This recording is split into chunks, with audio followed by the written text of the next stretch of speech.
You will hear the head teacher of an English primary school talking about the school to a group of parents and visitors.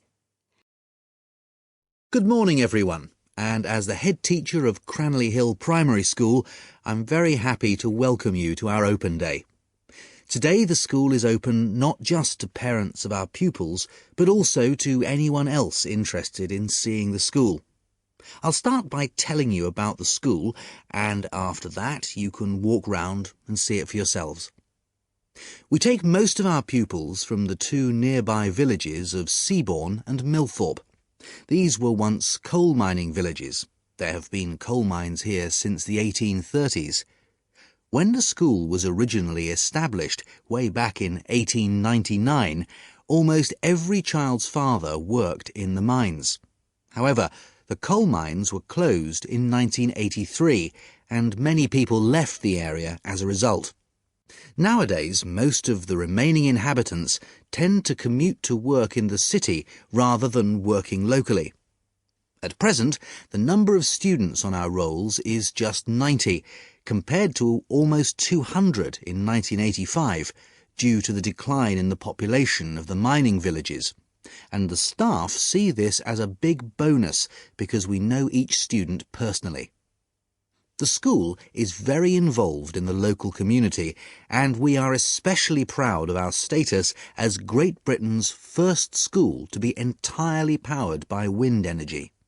This project began several years ago when it was decided that a wind power turbine should be installed in the school field. This now supplies the school with all the electricity we need, and there is also power left over for the villages nearby, the opposite situation to that in the past, when it was the villages which supplied the school with power in the form of coal from the mines. The project has been of enormous benefit to the school in other ways as well. It has allowed exciting learning opportunities about electricity generation, and the turbine has also inspired poetry, art, and even our own song. It also allows teachers to introduce global issues such as carbon dioxide emissions and global warming to the students.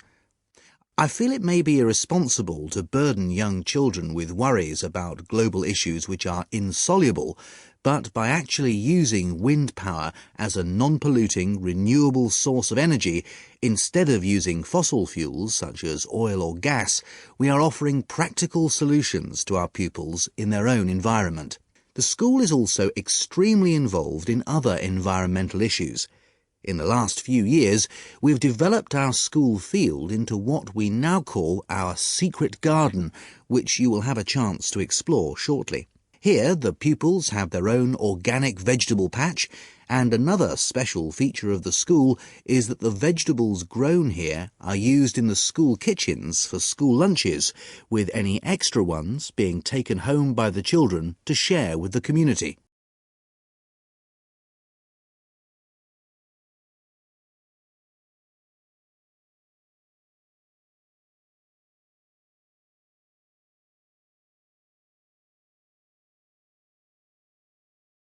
Listen to a lecture in a history class. The Titanic was intended as a transatlantic passenger liner for a company called White Star Line. It was planned that the Titanic would run across the Atlantic on weekly express trips. White Star Line wanted to dominate this route, taking business away from its competitor, Cunard Line. At the time, Cunard enjoyed success with their two ships, the Lusitania and the Mauretania, which were the fastest in the world. White Star knew that it would be very difficult to create faster ships to compete against Cunard, so they decided to focus on luxury and comfort with their ship instead. Construction of the Titanic began on March 31, 1909. It was built in a shipyard in Belfast, Ireland, and designed by William Peary, Thomas Andrews, and Alexander Carlisle. The Titanic was 269 meters long and weighed 46,328 tons. When afloat, the height from the deck to the surface of the water was 18 meters. At full capacity, the Titanic was designed to carry a total of 3,547 passengers and crew members. It was definitely the largest passenger ship. Also, the Titanic had many luxurious features such as a gym, a swimming pool, libraries, and even a squash court. So, on its maiden voyage, it attracted many rich and powerful people who were thrilled by the size and luxury of the ship. On April 10, 1912, the Titanic set sail for New York from Southampton, England. 2,227 people boarded it on that fateful day.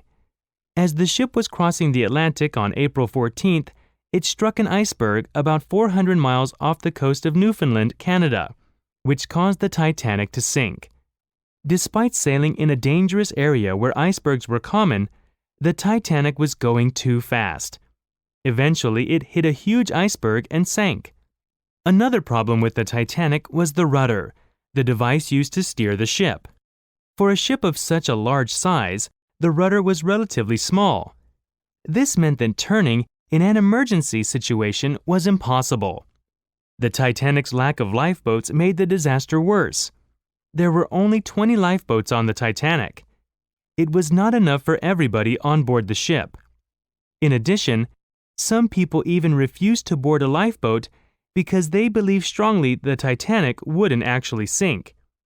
In the end, the Titanic went down and most of the Titanic's passengers died.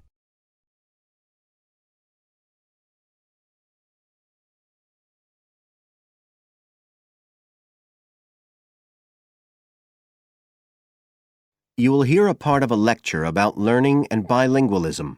In our last lecture, we were looking at very interesting work done by Ellen Bialystok. Dr. Bialystok used groups of monolingual and bilingual subjects aged from 30 right up to 88. For one experiment, she used a computer program which displayed either a red or a blue square on the screen.